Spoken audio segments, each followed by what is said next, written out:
तो आज मैं आपको एक अनोखी रहस्यमय कहानी सुनाऊंगा। अगर आप चैनल पर नए हैं तो अभी सब्सक्राइब कर ले तथा कहानी पूरा देखें। अंत में एक अनोखा रहस्य छुपा है। धन्यवाद। तो सुनिए।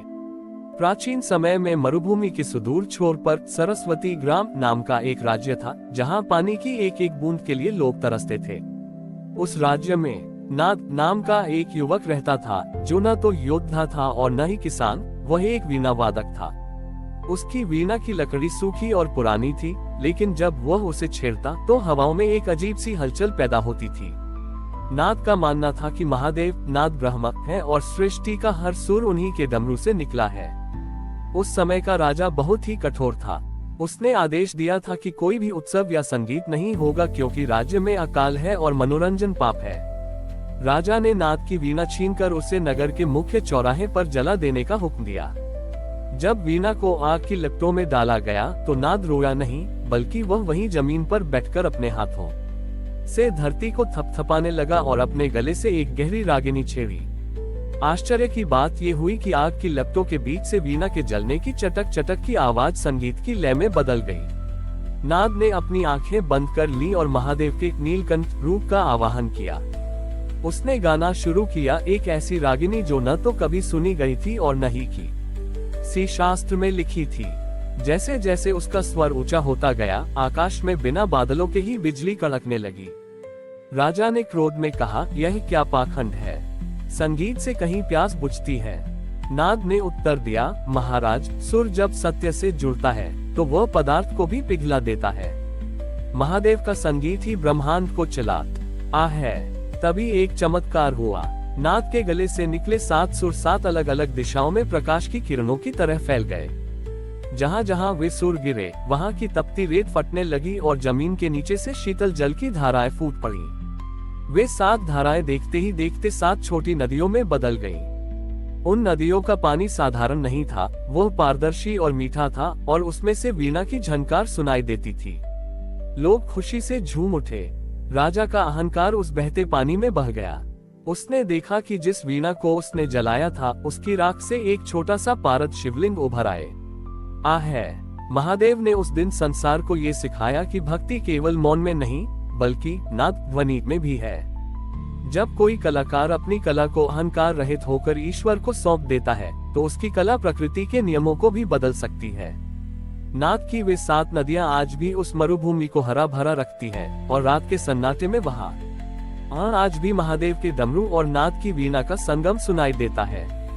ये कहानी हमें सिखाती है कि हमारे भीतर की कला महादेव का ही अंश है और यदि उसे सही दिशा मिले तो वह जीवन के सबसे बड़े अकाल को भी मिटा सकती है।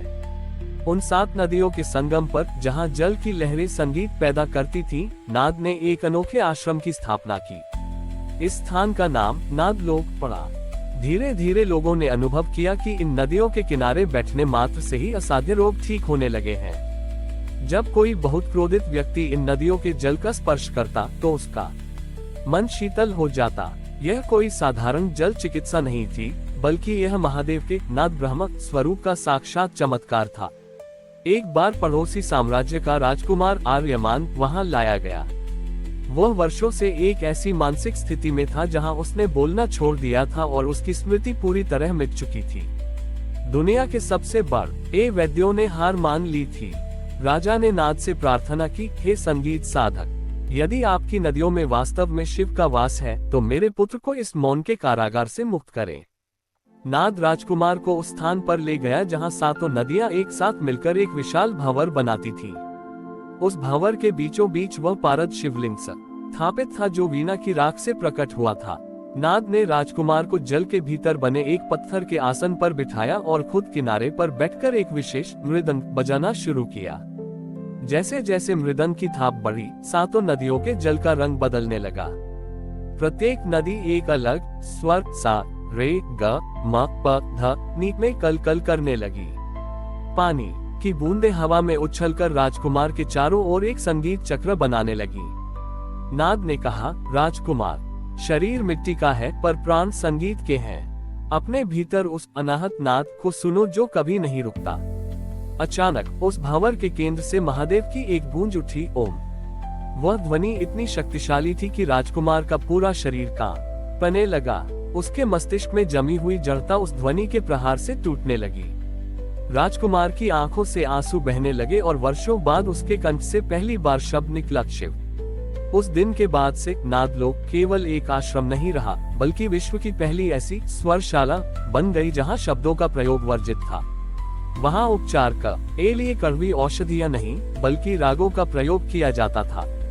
नाद ने सिखाया कि हर मनुष्य के भीतर एक अनूठी रागिनी होती है, और जब वह रागिनी संसार के कोलाहल में बेसुरी हो जाती है, तभी मनुष्य बीमार पड़ता है।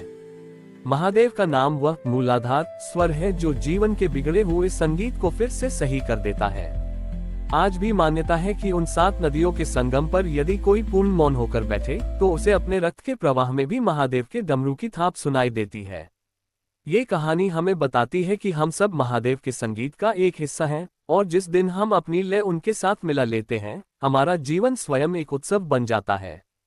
हमारी और भी आध्यात्मिक एवं अनोखी कहानियां देखने के लिए हमारे चैनल पर जाएं तथा धार्मिक एवं पौराणिक अनोखी कहानियां हमारे चैनल पर है। कृपया जाके देखें तथा हमारे चैनल को सब्सक्राइब करके रखें और वीडियो लाइक जरूर करें। धन्यवाद।